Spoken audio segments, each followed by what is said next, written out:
Sanibonani wengane zakwethu, ngibingelele phinde futhi nginamukele le channel ehamba phambili link ezomina kuveze ukuthi ungakho malo bathi ilaspo namakomenti mhlawumbe emangabe usemusha like hansi uphinde ngicela usubscribe ungakhohlwa ukucomment nokulike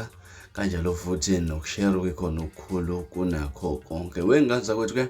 namuva ukuthi uKhoze FM likhipha umlayelo lokuthi abalandeli abathumele ingoma lapha ke ngase zibe khona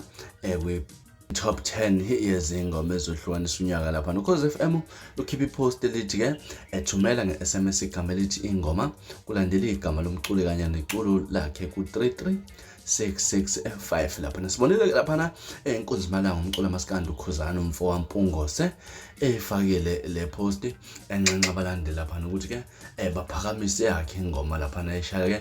nensizuluvu umfo kaDubazana ubhala ukuthi la sola hlala mlaleli elisesenta lisema 18 wasethi ngqo la duma lapha nathumela ke ngeSMS ingoma ethi Khuzani umjolo lo bese uthumela enombolweni ethi 33665 uthumela noma ikangaki. Ngokwenza njalo ke uzobeka le ngoma eshaya imiliyoni ngosuku no half ethubeni lokuqokwa kwezohlukanisa unyaka emculweni esazojabulisana ngengoma lisensimini geje. Ngicela silale namhlanje sihamba phambili ngama SMS oKhozini futhi ke ngicela silinde usuku nosuku ukuze kushaya isikhathi sokuvota. Wasethi ngiyabonga yeza album lesihlanu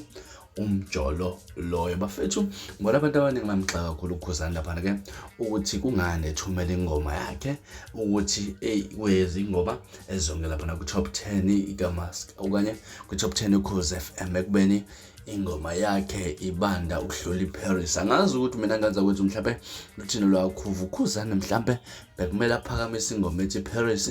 okanye mhlawumbe asiphakamisele ingoma yakhe ngoba phela mhlawumbe kuleli thuba nanoma ubani uyayenxa ukuthi kuphakamise yakhe ingoma noma mhlawumbe kuthiwe banda kangakanani. Angazi mina mlaleli ukuthi wena mhlawumbe luthino lwakho ngalolu daba kodwa mina ngifuna ukuzwa owakho umbono ngalolu daba engikhuluma ngala. Hlala lapha na comment section kungixoxele kabanzi ukuthi mhlawumbe uthino wakho umbono ngalolu daba. Mina ngenza ukuthi ngelasiboni sengiphuma kanjena kodwa ke